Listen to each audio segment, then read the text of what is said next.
Hi friends, welcome to VIP வஸ்னி channel. சக்கரவள்ளி கிழங்குல இடியாப்பம் எப்படி பண்ணலாம் தான் பார்க்க போகிறோம்.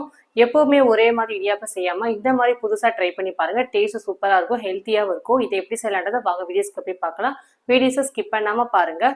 ஃபர்ஸ்ட் டைம் சேனலில் பார்க்குறவங்களா இருந்தீங்கன்னா சப்ஸ்கிரைப் பட்டனை கொஞ்சம் கிளிக் பண்ணிக்கோங்க. பக்கத்தில் இருக்கிற பெல் ஐக்கானை கிளிக் பண்ணும்போது ஆல்ரெடி ஆப்ஷன் கொடுத்தீங்கன்னா நான் போடுற வீடியோஸ் எல்லாமே உங்களுக்கு ஆன் த ஸ்பாட்டில் வந்து சேரும். வாங்க வீடியோஸ்குள்ளே போகலாம். சக்கரவள்ளி கிழங்கு இடியாப்பம் பண்ணுறதுக்கு ஒரே ஒரு சக்கரவள்ளி கிழங்கு எடுத்திருக்கேன். இந்த சக்கரவள்ளி கிழங்கு ரேஷியோ பார்த்திங்கன்னா 300 கிராம் அளவுக்கு எடுத்திருக்கேன். இதை நம்ம அப்படியே வேக வச்சுட்டு அதுக்கப்புறம் தான் நம்ம இடியாப்பம் செய்ய போகிறோம். சக்கரவள்ளி கிழங்கு சொல்லலாம், சீனி கிழங்கு சொல்லலாம். அந்த கிழங்குக்கு 2 பேர் இருக்குது.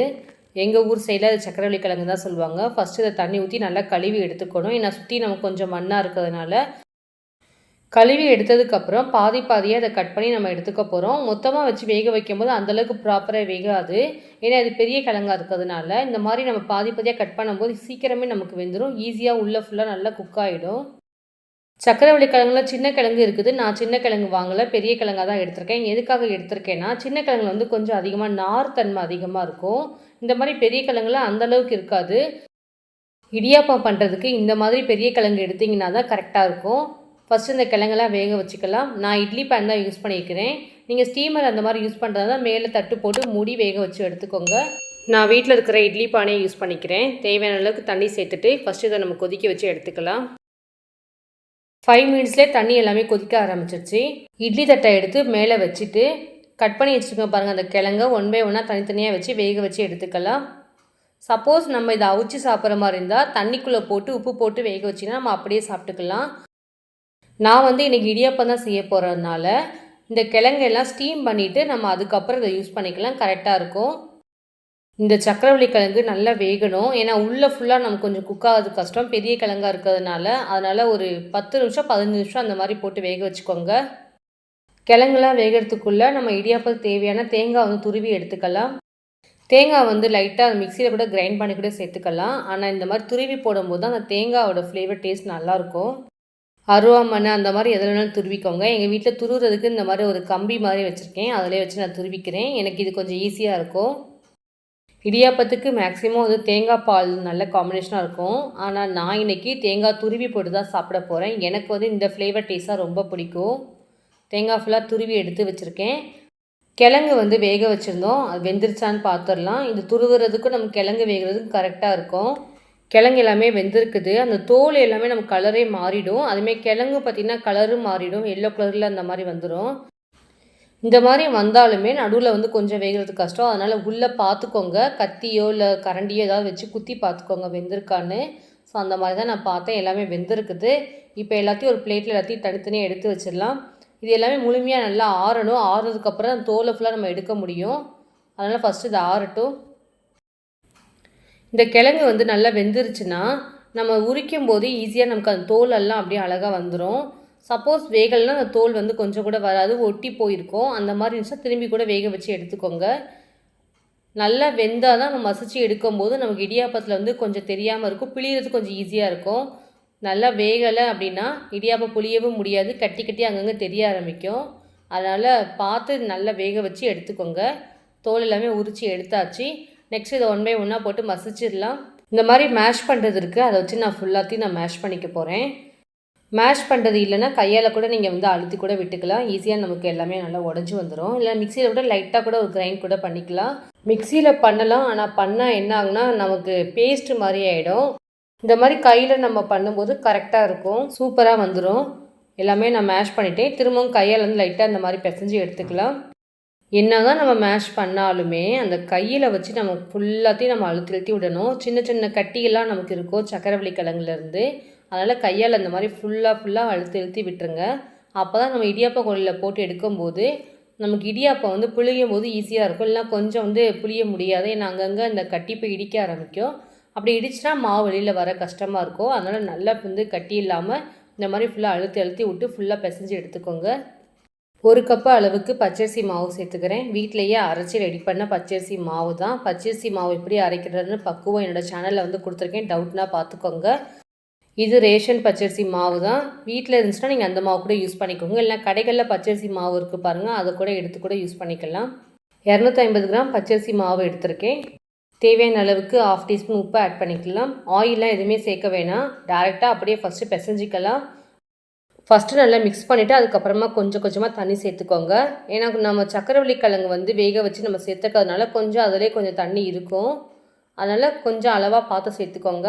உங்களுக்கு அந்த மேஷ் பண்ணதுலேயே கொஞ்சம் கரெக்டாக இருக்குதுன்னா நீங்கள் தண்ணி ஆட் பண்ண தேவையில்ல. அப்படியே கூட பிசைஞ்சு கூட சேர்த்துக்கலாம். எனக்கு வந்து கொஞ்சம் கெட்டியாக இருக்கிறதுனால கொஞ்சம் கொஞ்சமாக தண்ணி ஆட் பண்ணி இந்த மாதிரி பிசைஞ்சு எடுத்துக்கிறேன்.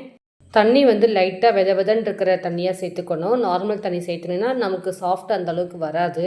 கையை பொறுக்கிற அளவுக்கு தண்ணி சூடாக இருந்துச்சுன்னா போதும்.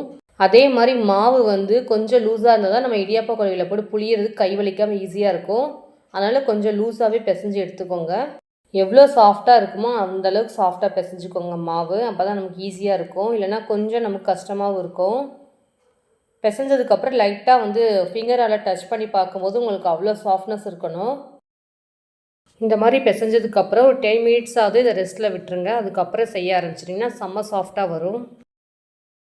இடியாப்ப தட்டில் லைட்டாக அந்த மாதிரி ஆயில் மட்டும் ஒரே ஒரு ட்ராப் மட்டும் விட்டுட்டு ஃபுல்லாக ஸ்ப்ரெட் பண்ணிவிடுங்க. அப்போ தான் நமக்கு ஒட்டாமல் வரும் அந்த இடியாப்பம் எல்லாமே. இல்லைனா கொஞ்சம் நமக்கு அதில் ஒட்டி போயிருக்கும். இதே மெத்தடில் நீங்கள் வாழை கூட வச்சு கூட ஸ்டீம் பண்ணி கூட எடுக்கலாம். ஒவ்வொரு தட்டிலையும் இதேமாதிரி வாழை வச்சு நீங்கள் ஸ்டீம் பண்ணி கூட எடுத்துக்கலாம். நான் வந்து டேரெக்டாக இடியாப்ப தட்டிலே தான் போட்டு எல்லாமே ஸ்டீம் பண்ண போகிறேன். மாவு ஊற வச்சு 10 நிமிஷம் மேலேயே ஆகிடுச்சு. தட்டை ஓப்பன் பண்ணி பார்க்கலாம். இங்கே பாருங்கள், கை வைக்கும் போது எவ்வளோ சாஃப்டாக இருக்குது பாருங்கள். இந்தளவு சாஃப்டாக இருக்கணும். இதுதான் இடியாப்பம் ஆச்சு. இதில் தான் நான் இன்றைக்கி புழிஞ்சு எடுக்க போகிறேன். அதுவும் இந்த சீசனில் தான் நமக்கு வந்து சக்கரவள்ளி கிழங்கு, மரவள்ளி கிழங்கு எல்லாமே அதிகமாகவே கிடைக்கும். கிடைக்கிற டைமில் இந்த மாதிரி இடியாப்பமாக ஹெல்த்தியாக செஞ்சு கொடுங்க. வீட்டில் இருக்கிறவங்க எல்லாருமே லைக் பண்ணி சாப்பிடுவாங்க. மாவு வந்து கால்வாசி மட்டும் தான் எடுத்திருக்கேன். மீதி மாவு வந்து தட்டு போட்டு மூடி வச்சுருங்க. மாவு காயாமல் அப்போ தான் இருக்கும். எடுத்து வச்சுருக்க கால்வாசி மாவை ஃபஸ்ட்டு உள்ளே போட்டுட்டு லைட்டாக நம்ம ப்ரெஸ் பண்ணி பாருங்கள் இடியாப்பம் நம்ம கரெக்டாக வருதான்னு. அதுக்கப்புறம் நீங்கள் புளியும் போது ஈஸியாக இருக்கும். இந்த மாதிரி எடுத்து அப்படியே புளிஞ்சு விட்டிங்கன்னா அழகாக சூப்பராக வந்துடும் தட்டில். ரொம்ப ஈஸியாக இருக்கும். கொஞ்சம் ஹார்டாக இருக்க மாதிரி இருந்துச்சுன்னா லைட்டாக தண்ணி ஊற்றி கூட பிசைஞ்சு கூட திரும்பி கூட புளிஞ்சு விட்டுக்கோங்க. எனக்கு கரெக்டாக இருக்குது. அதே மாதிரி இடியாப்பம் புளியும் போது செம்ம சாஃப்டாக இருக்கணும். கொஞ்சம் உங்களுக்கு ஹார்டாக இருக்க மாதிரி இருந்துச்சு, கஷ்டமாக இருந்துச்சுன்னா லைட்டாக ஹாட் வாட்டர் லைட்டாக வெதன்னு சேர்த்துட்டிங்கன்னா போதும். இடியாப்பமும் சாஃப்டாக இருக்கும். நமக்கு கை வலிக்காமல் இடியாப்ப மாவு புளிஞ்சு எடுத்துடலாம். இந்த இடியாப்பத்து மேலே லைட்டாக நான் தேங்காய் துருவல் சேர்த்துக்க போகிறேன். முன்னாடி இட்லி பேனில் வந்து தேவையான தண்ணி சேர்த்துட்டு தண்ணி ஸ்டீம் பண்ண நான் எடுத்து வச்சுருக்கேன். இந்த மாதிரி முன்னாடியே ஸ்டீம் பண்ணிவிட்டு நம்ம புளியும் போது டக்குன்னு இடியாப்பம் பண்ணி முடிச்சிடலாம். 2 நிமிஷத்துல இடியாப்பம் வெந்துடும். இடியாப்பம் வேகிறது ரொம்ப நேரம் ஆகவே ஆகாது. மேக்ஸிமம் 3 நிமிஷம் 4 நிமிஷம் அவ்வளோதான், அதுக்குள்ளேயே வெந்துடும். சக்கரவள்ளி கிழங்கு சேர்த்துருக்கிறதுனால ஒரு 5 நிமிஷமாக தேவைப்படும். இந்த இடியாப்பம் அப்போ தான் நல்லா வெந்து வரும். ஒரு 5 நிமிஷம் மட்டும் இதை வச்சுட்டு அதுக்கப்புறம் ஓப்பன் பண்ணி பார்க்கலாம். இடியாப்பம் ஃபுல்லாக நல்லா வெந்துருச்சு. இதை அப்படியே நம்ம எடுத்து ஒரு பிளேட்டில் மாற்றிக்கலாம். செம்ம ஃப்ளேவராக இருக்குது இந்த இடியாப்பம். சொல்லப்போனால் அவ்வளோ ஃப்ளேவராக இருக்குது அந்த தேங்காய் துருவல் எல்லாமே சேர்த்துருக்கிறதுனால. ஃபஸ்ட்டு இது ஆறட்டும். ஆறுனதுக்கப்புறம் பிளேட்டில் எல்லாத்தையும் மாற்றிக்கலாம். சூடாக இருக்கும்போது மட்டும் எடுத்துடாதீங்க, இடியாப்பம் ஃபுல்லாக உடஞ்சி போயிடும். கையை வச்சு இந்த மாதிரி எடுக்கும்போது அழகாக நமக்கு அந்த பிளேட்டை விட்டு அந்த இடியாப்பம் வந்துடும்.